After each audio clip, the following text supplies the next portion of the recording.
What's up, guys? Your boy Josh Showtime. This Showtime Fight Forum where we talk all things fight. Let's get into it, y'all. Hey, look, man. You see I'm wearing this? One, I keep my place pretty cold. That's why I wear jackets and stuff. You're like, well, it's summertime. Yes, in my house is winter, always. But it's football season, so preseason started. Let's get into it, y'all. But this ain't about football. Let me. Okay. This is a recap of UFC 291. All right, headlined by Gaethje and Dustin Poirier. Okay, that was the BMF belt. Who cares? But the fight we do care about. This was my worst prediction ever. This was my worst prediction this year. I was 2-3. I granted I had a chance to be 3-3, but you know, unfortunately the Pereira and Wonder Boy fight didn't it fell through. But it is what it is. I can't control that. So, but I was 2-3. I was completely wrong about a few, but hey, I got some gems in there, so that's all that matters. Unfortunately, I know if you did bet what I did, you ain't win no money, so you ain't tipping me. So it is what it is. But let's go ahead and talk about this fight, man. The card delivered.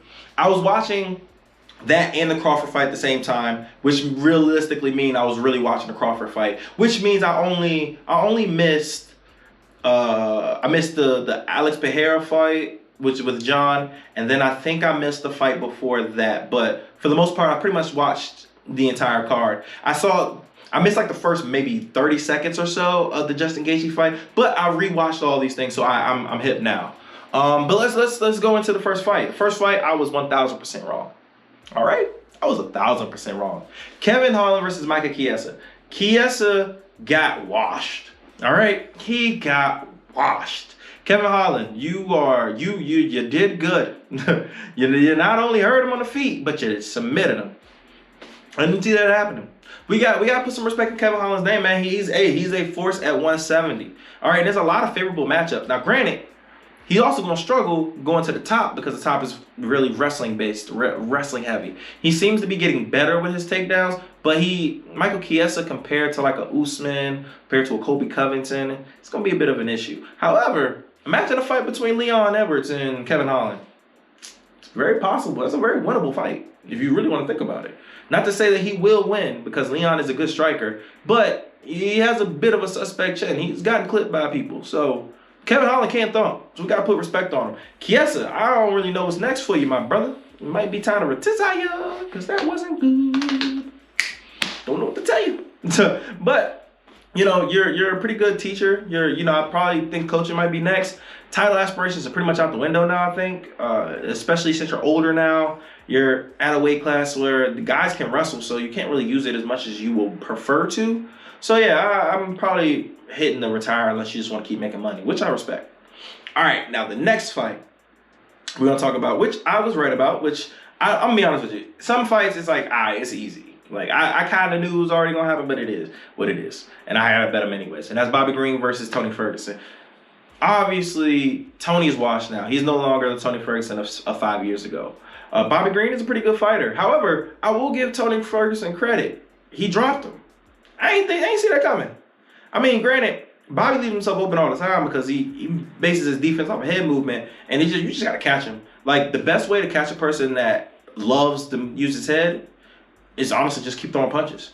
Legit. You'll eventually catch him. Now, a lot of times there's some guys who are just a little too slippery and then they're able to circle off, but then that's when you got to target the body. But for the most part, I would like to say that either target the body or honestly just keep throwing that jab out there and stay defensively sound and then eventually just line him up because there's only so many ways this man could go without you clipping him, like unless he's Floyd, and then he's just always guarded. But I mean, still a solid win for Bobby. Bobby was able to piece him up. Tony's reflexes just not there. His mobility's not there. His creativity isn't even there anymore. So, I mean, he got pieced up pretty good and then got submitted. I mean, there's not too much more to say about that, but it was good solid win for Bobby. Just keep going up the ranks. Once again, he's one of those guys that's going to be an exciting fighter, but he's not going to be a champion. But he's going to be a very fun fighter. And I love watching Bobby fight. Anytime Bobby's on the card, I'm watching. Okay?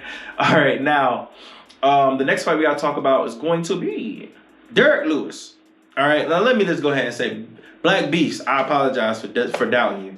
I'm apologizing for saying you need to retire.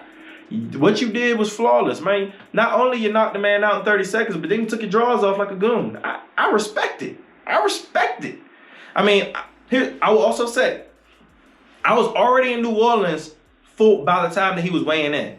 I did not see this weigh-in until after the fact. And the reason why I'm saying that is because if I'd have known Derek Lewis was gonna have abs, I'd have picked him. I would have picked him, 100%. But he ain't had abs when I was doing the video. I ain't see abs when I seen the video. So at the end of the day, it is what it is, but that wasn't my fault, okay? If I'd have saw the abs, 100% Derek Lewis. Easy. But good dub. I mean, at the end of the day, Derek Lewis is not going to be champion. He's just not, unfortunately, good enough. But I'm happy that, one, he's made a solid career. He's made a lot of money. And he's continued to put on good fights. And he's still athletic. He just showed I doubt his athleticism. He just showed that he is. He just did a jumping knee. Crazy.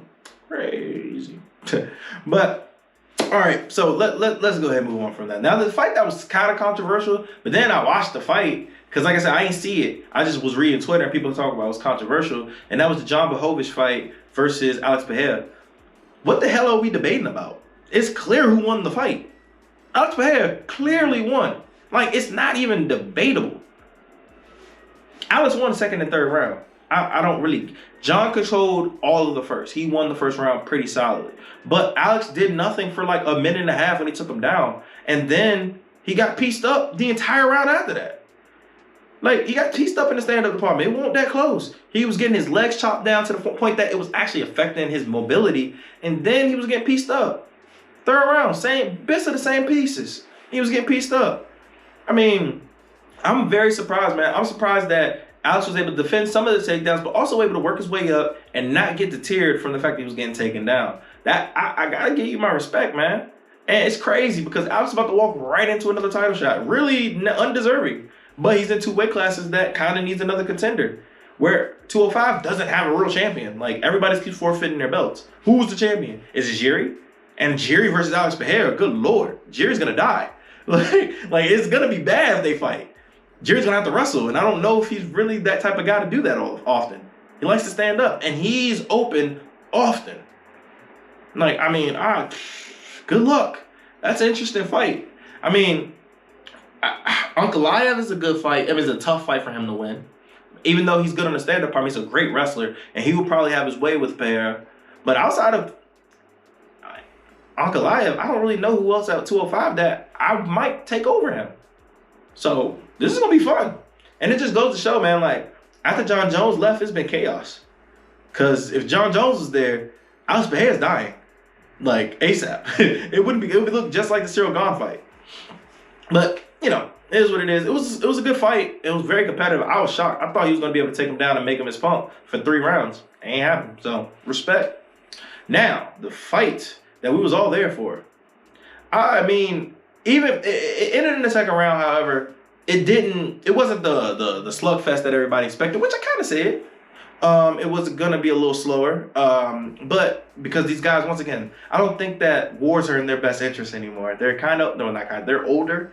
And, I mean, the 155ers can hit hard. So, it wasn't a smart decision to just go out there slugging. So, they were a lot more patient. I thought Dustin looked good in the first round. He looked sharp. He looked comfortable. In the second round, when he got caught, realistically, he did everything right. He just got caught in a bad spot. The leg wrapped around him in the back of the head and knocked him out. I mean, that's the way the dice roll. It's legal. It's fair. He just got caught. But I told you guys, man. I said Justin Gaethje was gonna come back with a vengeance, and that's what he did. So, I mean, the other thing is, what's next? And you would like to say title shot. I like to say Conor McGregor, or the winner between Conor McGregor and Michael Chandler. Either or, it doesn't matter. But it seems like 155 is kind of tied up. We have Oliveira versus Magomedov, but the thing is, whoever wins that fight is probably going to end up fighting Volkanovski again. So now you have probably going into next year a fight already predetermined at 155. So Gaethje's going to get screwed. So he's going to probably have to fight again. I say fight the winner between Chandler and Conor. And if that fight doesn't go through because Conor's on steroids, then have Chandler versus Gaethje too. Or wait a little bit longer and have Conor versus Gaethje for a number 1 contender fight, and I'm down for that. I would love to see one of them get knocked the hell out, because that's what's happening. So, I mean, Dustin Poirier is back to the drawing boards. Unfortunately, I love Dustin, man. He seemed like a really good dude, but just like how I kind of said with Derek Lewis, it's just a guy that's probably never going to be an official champ. But he's going to continue to put on good fights. And as long as he can continue to have a skill set that he has and it's not diminished, which it's not, he's going to continue to make good fights and make a lot of good money. So power to Dustin. Sucks that you lost, but hey, man, you know, somebody got to lose. That's the way the fight can go. But as always, man, follow me on social media, man. I cannot wait for UFC 292. It's gonna be a crazy card. I mean, I'm happy we're gearing up to some good cards now. This is what we needed, and because they need to catch up. Because I already said it, boxing has been whooping MMA this year, like not even close as far as the content we've been getting. So as always, man, follow me on social media at Papa Showtime, Josh Showtime, whichever one you find me at. And I appreciate you guys. You guys want to Venmo me or you want to, you know, Cash at me, hit me on Showtime Sanders if you enjoy the show. $5 won't hurt. But thank you guys, man. Stay blessed as always, man. Peace.